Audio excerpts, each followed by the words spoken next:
देखिए, आज हम लोग ग्वाल ब्लॉक कांग्रेस कमेटी के पार्टी ऑफिस में हैं कि हम लोगों का आज का प्रेस मीट बुलाने का मकसद है कि आप लोग देख रहे हैं कुछ दिनों से दो चार दिनों से एक जो अली इमरान रम्स विक्टर है, ये जो सस्पेंशन लेटर पे घूम रहा है, इसके लिए सब आदमी अलग अलग प्रतिक्रियाएं दे रहा है, अलग अलग तरह की बातें रख रहे हैं।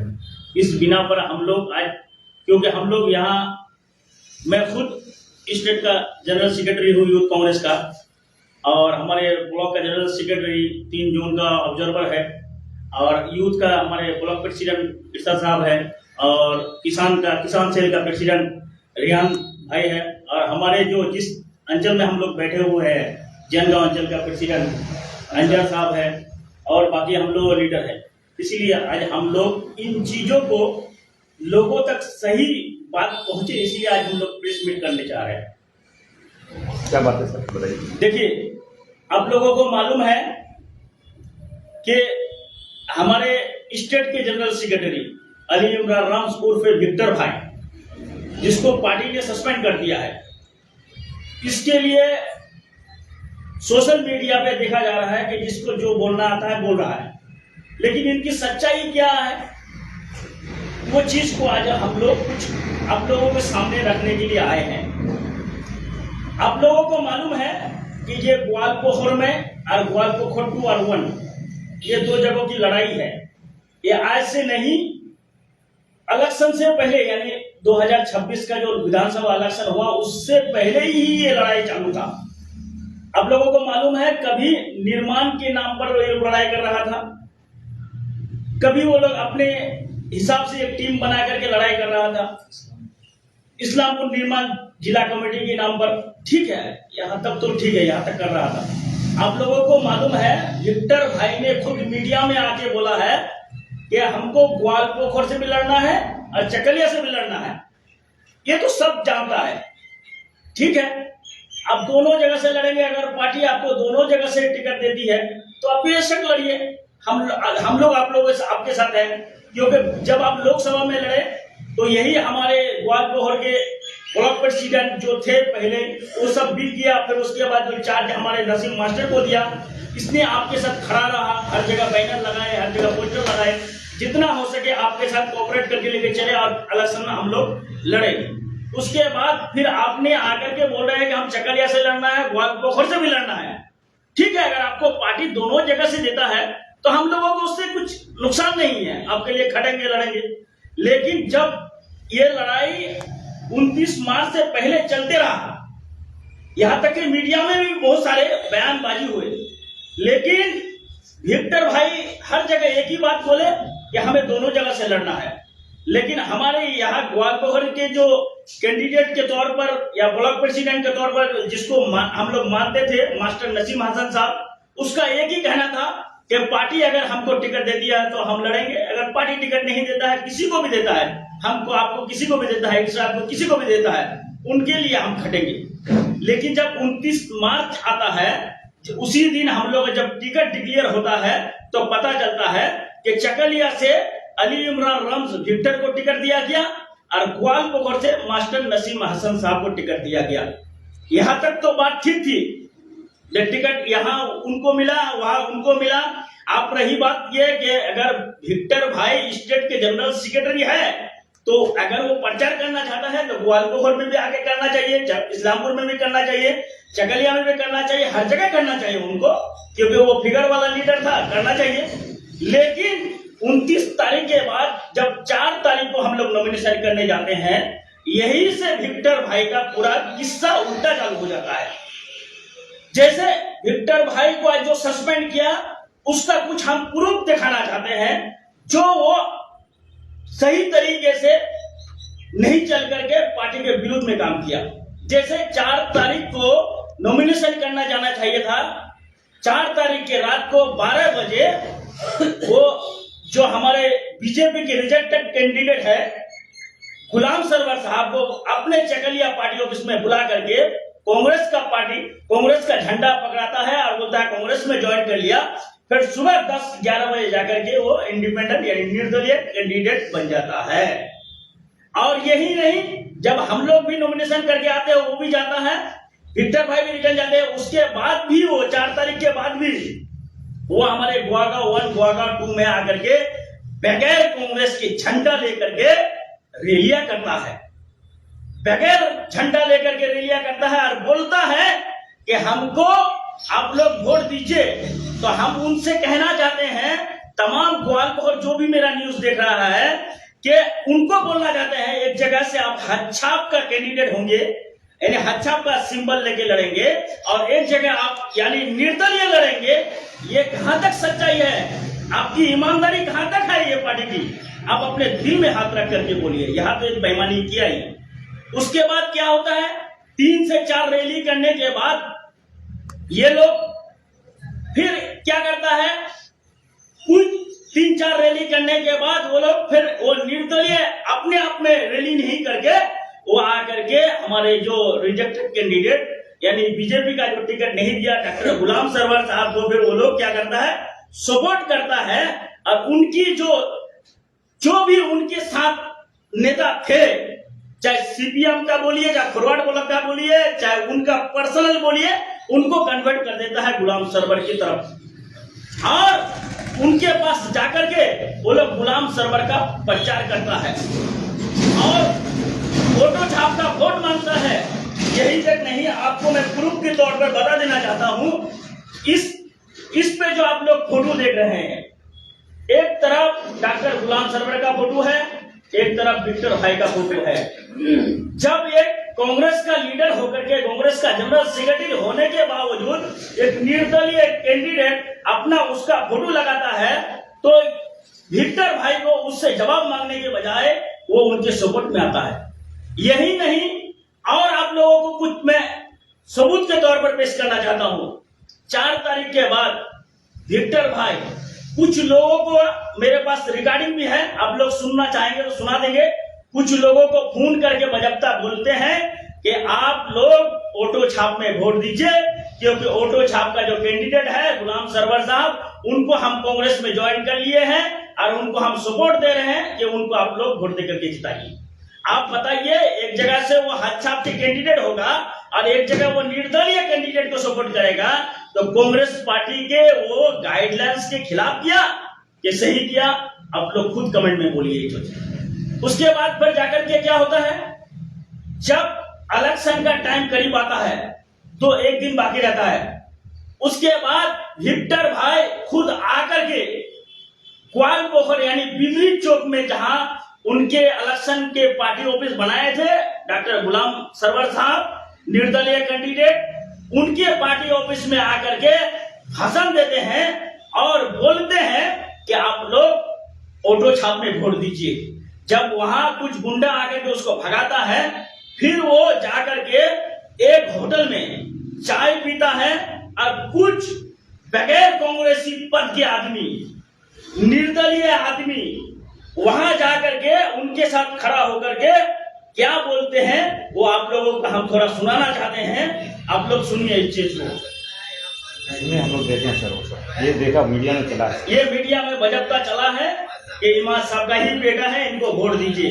तो हम विक्टर भाई से बोलना चाहेंगे कि आप इतना बड़ा एक लीडर है, आपको लोग पसंद करता है, आप किस एतबार से एक जगह हाथ छाप के निशान पर वोट मांग रहे हैं अपने लिए, और एक जगह आकर के आप निर्दलीय कैंडिडेट ऑटो छाप के लिए वोट मांग रहे हैं? इस चीज का आपको जवाब देना चाहिए। आप रही बात ये कि आज कुछ लोगों ने आकर बोलता है कि उत्तर दिनाजपुर के जो हमारे डिस्ट्रिक्ट प्रेसिडेंट श्री मोहन सिंह गुप्ता जी है, वो आरएसएस है। तो उनको हम जवाब देना चाहते हैं कि आप जो आरएसएस के नाम पर मोहन सिंह गुप्ता को डाक बुला रहे हो, तो पहले अपने गिरबान में झांक करके देखो कि इलेक्शन के 3-4 दिन पहले आप जैसे आदमी ऑटो छाप के यानी गाड़ी पे बैठ करके उनके लिए वोट मांगते हैं और आज आकर के फिर कांग्रेसी कहलाते हैं, तो ऐसे आदमी कांग्रेस का कोई नहीं है, ये दलाल है। और ये लोग अपने फायदा के लिए किसी के पास भी जा सकता है। इसीलिए मैं कहना चाहता हूं, मोहन सिंह गुप्ता एक ऐसा लीडर है उनके ऊपर ना एक करप्शन की दाग है, ना तो वो किसी के लिए करता है। और कांग्रेस पार्टी का जो एक बुनियादी ढांचा आपको बोल रहा हूं मैं, कांग्रेस पार्टी हिंदू, मुस्लिम, सिख, ईसाई सबकी बात करता है। कोई हिंदू नहीं, कोई मुस्लिम नहीं, कोई कुछ नहीं, जो भी धर्म का होगा कांग्रेस पार्टी सबको एक जैसा सम्मान देता है। इसीलिए श्री राहुल गांधी जी ने बोला है, हम नफरत की बाजार में मोहब्बत की दुकान खोलने आए हैं। आज जो हम लोग ये कर रहे हैं श्री राहुल गांधी जी को देख के कर रहे हैं, क्योंकि आज अगर हमें सेंट्रल में लड़ना है तो मोदी के साथ लड़ना है तो श्री राहुल गांधी जी से लड़ सकते हैं। आखिरी सवाल आपका जवाब दे रहा हूं। आप लोगों को मालूम है कि इलेक्शन के टाइम में जब हमारे श्री राहुल गांधी जी हमारे डिस्ट्रिक्ट के एक मीटिंग में आए, पब्लिक मीटिंग में, तो उसमें हर 9 ब्लॉक के जितने भी 9 कैंडिडेट थे सब गए थे और विक्टर भाई वहां नहीं पहुंचे। क्यों नहीं पहुंचे भाई? हम लोग तो कांग्रेस पार्टी के नेता श्री राहुल गांधी जी को अपना नेता मानते हैं, आप क्यों नहीं गए? इस चीज का भी आपको जवाब देना चाहिए। आपको जो मैं सबूत दिया, इन सबूतों के बुनियाद पर अगर कांग्रेस पार्टी ने, एआईसीसी ने, पीसीसी ने अगर इनको सस्पेंड किया है तो मेरे को लगता है कि ये सही किया है और यही सही है। जो भी कांग्रेस पार्टी में रह करके कांग्रेस पार्टी के साथ गलत करेगा उनको ऐसे ही रास्ता दिखाना चाहिए और ऐसे आदमी की कभी भी जरूरत नहीं है कांग्रेस पार्टी को। सर, कल कांग्रेस के एक नेता मौलाना नूर इस्लाम जिसकी बात मीडिया में बात की, उन्होंने ये कहा कि यहाँ पे उत्तर दिनाजपुर में क्योंकि माइनॉरिटी लोगों की तादाद ज़्यादा है तो इसलिए डिस्ट्रिक्ट प्रेसिडेंट माइनॉरिटी का होना चाहिए। इसके लिए क्या कहेंगे सर? देखिए, मौलाना नूर इस्लाम साहब को, वो हमारे शादी में से थे, उनको नेता कौन बनाया ये बताइए पहले। जो हमारे ग्वालपोखर के block president master Naseem Hasan Sahab, इसी ने इनको नेता बनाया है। आज वो बड़ी बड़ी बातें कर रहा है कि ये अमुक है, वो ढमुक है। उनको हम यही बोलना चाहेंगे कि कांग्रेस पार्टी में रह करके आपने ऑटो छाप के लिए वोट मांगे, पहले इस चीज का जवाब दीजिए। इस चीज का जवाब दीजिए। मोहन सिंह गुप्ता जी को जब टीएमसी ने, बीजेपी ने बोला कि मेरे पास आइए आपको मिनिस्टर बनाते हैं, मोहन सिंह गुप्ता का सवाल जवाब ये की था कि मैं मरने के बाद कांग्रेस का पताका अपने ऊपर देखना चाहता हूं। और आप जैसे आदमी कांग्रेस पार्टी के नाम पर दिगर तरह तरह की कॉमेडियां करते हैं और आकर के फिर लास्ट में आकर के निर्दलीय कैंडिडेट ऑटो छाप के लिए गाड़ी पे चढ़ करके वोट मांगते हैं। तो उनको पहले ये जवाब देना चाहिए कि उनका स्टैंड क्या है, क्योंकि वो कांग्रेस पार्टी में कहीं भी नहीं है। क्या कहेंगे सर आज के प्रेस कॉन्फ्रेंस में, सर क्या कहना चाहेंगे? ये सारी बातें तो हमारे शमशाद भाई ने बोली दी। मैं बस 2-4 बातें इस पर बोलूंगा। ये छुट भैया नेता सबके बारे में, नेता कहना भी नेता लफ्ज का तौहीन होगा। नेता उसको बोला जाता है जो लोगों की रहबरी करता है। ये लोगों को अंधेरे में धकेलने वाले आदमी रहबर हो ही नहीं सकते। कुछ छुट भैया नेता का 2-4 बयान आया कि मोहित सिंह गुप्ता के बारे में कि वो आरएसएस का दलाल है, कांग्रेस पार्टी को डुबाने वाला इंसान है। तो मैं उनसे 2-4 बातें आपके माध्यम से पूछना चाहता हूं कि आपकी जिंदगी के पहले, आप जब पैदा नहीं हुए थे उस वक्त भी ग्वालपोखर में कांग्रेस था, बल्कि पूरे हिंदुस्तान में था। ग्वालपोखर में निजाम साहब कांग्रेस में इतना दिन रह चुके, इससे पहले दीपादास मुंशी, निरंजन दास मुंशी कैबिनेट में रह चुके। आपका आने आपका जुम्मा 8 दिन नहीं हुआ। आने के बाद फिर आपने पार्टी के साथ गद्दारी की और फल ये हुआ कि टेम्पो के साथ घूमे और आज कांग्रेस के उन हस्तियों पर उंगली उठाते हैं। उसकी औकात नहीं है कि वो हम लोगों के दीपादास मुंशी और मोहित सिंह गुप्ता पर उंगली उठाए। जो जब इंसान ऊपर थूकता है तो वो थूक वापस उसके चेहरे पर आता है। वही हाथ उन लोगों के साथ है। वो लोग पहले किसी के ऊपर कीचड़ फेंकने से पहले अपने गरेबान में छाप के देखें। मौलाना नूर इस्लाम ने कहा कि मोहित सिंह गुप्ता जो है आरएसएस के एजेंट है, क्या कहेंगे? आरएसएस के एजेंट मैं मोहित सिंह गुप्ता नहीं बल्कि आरएसएस के एजेंट खुद मौलाना नूर इस्लाम है, क्योंकि उसने जिस टेम्पो पर सवाल हुआ इलेक्शन के टाइम, वो टेम्पो एक्चुअल में बीजेपी का था, आरएसएस का था। आप सभी जानते हैं कि वो टेम्पो छाप सर्वर कुछ दिन पहले आरएसएस और बीजेपी के साथ जुड़ा हुआ था। वहां से टिकट नहीं मिली, उसने अपना टेम्पो छाप इलेक्शन लड़ा और उस टेम्पो में जाके मौलाना नूर इस्लाम बैठा, तो वो खुद आरएसएस के गोद में जाके बैठे और मोहित सूरज गुप्ता पर उंगली उठा रहे हैं। मोहित सूरज गुप्ता अगर पार्टी के साथ गद्दारी करते तो आज उसका एक दिल्ली में फ्लैट होता, एक कलकत्ता में फ्लैट होता, आज उत्तर दिनाजपुर में सबसे बड़ा रईस आदमी बनता, सबसे बड़ा दौलतमंद बनता। लेकिन उसने पार्टी के लिए सब चीज को लात मारा। आज पार्टी के साथ था, ईमानदारी के साथ है और आगे भी मरते दम तक रहेगा। और आपके सर जनरल सेक्रेटरी को सस्पेंड किया गया है सर, क्या कहेंगे? देखिए, ये मसला कुछ दिनों से सोशल मीडिया में आप भी देख रहे हैं, हम लोग भी देख रहे हैं। इस पर हम लोगों का ग्वालपोखर ब्लॉक कांग्रेस कमेटी की तरफ से किसी तरह का कोई कमेंट हम लोग करना नहीं चाहते थे, क्योंकि ये मामला प्रदेश कांग्रेस कमेटी का है, ये हम लोगों के पहुंच के बाहर है। और बाकी विक्टर भाई के बारे में पर्सनल जो बातें थी वो हमारे शमशाद भाई ने बोल दिया, लेकिन इस लेटर पर हम लोग उनका ग्वालपोखर ब्लॉक कांग्रेस कमेटी किसी तरह का कोई कमेंट करना नहीं चाहेगा, क्योंकि मसला उसका जवाब विक्टर भाई दिया है। अब पार्टी उसको क्या रिप्लाई करता है, क्या करता है, नहीं करता है, तो इसमें कुछ भी बोलना हम लोगों के लिए वक्त से पहले बोलने लायक हो जाएगा। क्या कहेंगे ऐसा साहब, आप लोगों के डिस्ट्रिक्ट के प्रेसिडेंट को लेकर इस तरह की बातें हुई और सस्पेंशन को लेकर जो है मौलाना नूर इस्लाम ने कुछ बातें कही मीडिया में, क्या कहेंगे सर? देखिए, जिनका आप नाम ले रहे हैं, मैं नाम लेना भी नहीं चाहूँगा, क्योंकि ये पार्टी मैन तो है नहीं, पार्टी मैन जिसको बोला जाता है। आप देखिए, क्योंकि मौलाना नूर इस्लाम साहब, जैसे हमारे नाम फिर ले लेता हूँ क्योंकि शमशाद भाई बोले हमारे साथियों में थे, हम लोग जब पार्टी में नहीं थे, मास्टर नसीम साहब के साथ उस वक्त थे वो कौन, मौलाना नूर इस्लाम साहब। अच्छी बात है, लेकिन अभी वो कैसे अपने आप को बोलता है कि हम पार्टी का कार्यकर्ता है? पहले ये बात बताइए तो, क्योंकि जब हमारे स्टेट के उस वक्त हमारे विक्टर भाई इस सीट का भी जो है डिमांड कर रहा था, उस सीट का भी पार्टी ने डिसाइड किया चलो भाई उसको वो सीट दे दे। अच्छी बात है, ये सीट मास्टर नसीम साहब को दिया, अच्छी बात है। जिन लोगों को जो दिया हम लोग मान लिए, मानने के बाद फिर एक निर्दल कैंडिडेट को सपोर्ट करना, फिर वो बीजेपी का कैंडिडेट था, बीजेपी का कैंडिडेट, उसके बाद फिर क्या हुआ, बीजेपी का कैंडिडेट से फिर कांग्रेस में चला गया, रात दिन कैसे ही डिस्ट्रिक्ट प्रेसिडेंट छोड़ के, ब्लॉक प्रेसिडेंट को ब्लॉक का छोड़ के जो है आपका जाके वो कांग्रेस ही हो गया, यहाँ का बीजेपी का कैंडिडेट होने के बाद फिर निर्दल कैंडिडेट होता। फिर निर्दल कैंडिडेट को जिन आदमी का आप नाम ले रहे हैं, सेवा दल का जो वो बोल रहे थे पहले, लेकिन वो तो मुझे लगा कांग्रेसी है नहीं, क्योंकि अगर कांग्रेसी मन होता तो कांग्रेस का कैंडिडेट मास्टर नसीम साहब थे, उनको सपोर्ट करना था। तो पहली बात तो यह मैं साफ करना चाहता हूँ कि वो कांग्रेसी है नहीं।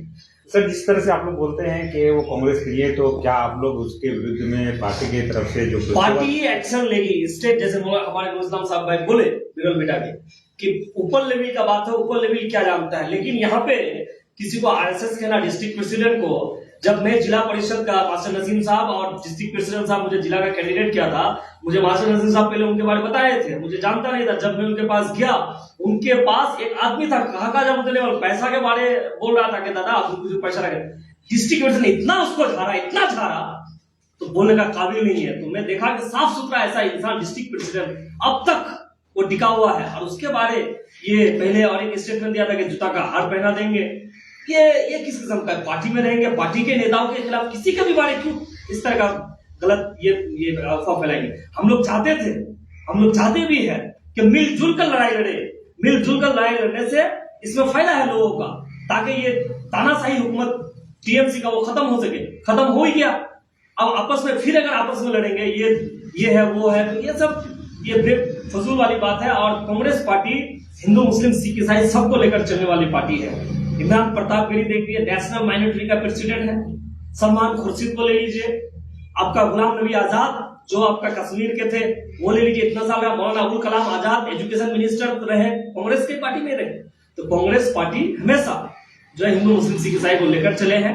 अब मैं मौलाना साहब को बोलूंगा, देखिए कांग्रेस पार्टी के लोगों पर इतना इल्जाम मत लगाइए कि फलाना आरएसएस है, ये वो है, ये है। हम लोग भी तो मुस्लिम हैं, क्या हम लोगों को भाई, हम लोग क्या इंडिपेंडेंट कैंडिडेट को सपोर्ट किए थे क्या? जो बीजेपी कर रहा था, और अभी फिर कांग्रेस को डिक्लेयर करने के बाद अभी फिर बीजेपी जिंदाबाद कर रहा है। तो भाई जिनका खुद का आखिर उनका व्यक्तिगत वो मामला है, हम नहीं उसमें उतरना चाहेंगे। जब उनको आप लोग संभाल के नहीं रह सकते उसका सपोर्ट में, और फिर आप जो है डिस्ट्रिक्ट प्रेसिडेंट पे या पार्टी के किसी भी नेता पर उंगली क्यों उठाएंगे? हमारे पार्टी या स्टेट लेवल का हो या डिस्ट्रिक्ट लेवल या ब्लॉक लेवल का हो, जो भी है हमारा नेता, सब लोग जो लोग पार्टी में है वो सब हमारे नेता है और हम लोग मान के चलते हैं। अच्छा, विक्टर साहब का जो सस्पेंशन लेटर है उसके ताल्लुक से क्या कहेंगे? इसमें तो डिटेल्स से पूरा इन डिटेल सब कुछ संसद भाई बता दिए, क्या कारण है, हर चीज के पीछे कारण होता है, कारण तो सब बता दिया। अब हम क्या बोलेंगे, सब डिटेल्स जो पहले कम से कम आधा घंटा से ज्यादा जो भी सुनेंगे वो पहले उनकी वक्तव्य सुन लेगा। हम सिर्फ यही कहेंगे, ये स्टेट लेवल की बात है, स्टेट लेवल का नेता जाने, जो इनका पीछे कोई अगर राज है तो वो हमारे जो है स्टेट के जनरल सेक्रेटरी शमशाद भाई बोल दिए हैं। ठीक,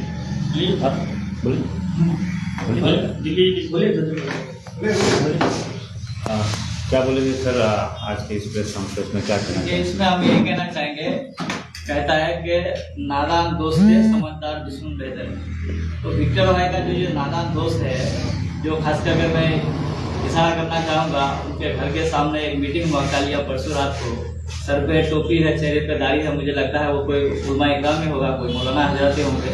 उनका जो भाषा था कि वो डायरेक्ट यहाँ से खड़ा होकर राहुल गांधी जी को चैलेंज कर रहा है और उन्हें लगता है कि एक ही नेता सब कुछ है। तो जैसे अभी हमारे जनाब इरशाद भाई ने गुलाम नबी आजाद साहब के नाम लिए, उन्होंने उनको लगा जब वो कश्मीर का सीएम होने के बाद कि मैं ही कुछ सब कुछ हूँ, तो गुलाम नबी आजाद जैसा आदमी भी कांग्रेस पार्टी को छोड़कर ज्यादा दिन नहीं रह पाया, फिर से कांग्रेस में वापस आना पड़ा। हालांकि हम लोग वेलकम करते हैं, लेकिन इसमें जो है कुछ इनका नादान दोस्त है।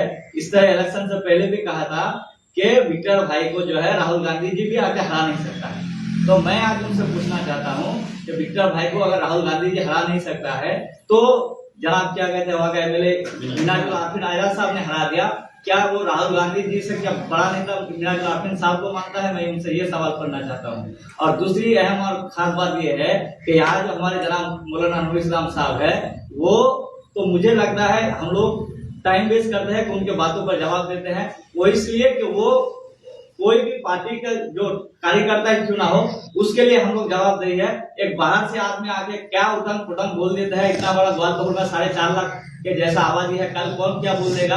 तो मुझे लगता है उनके बारे में कुछ बोलना मुनासिब नहीं है। बस ये तो मैं अपना बात रखता हूँ।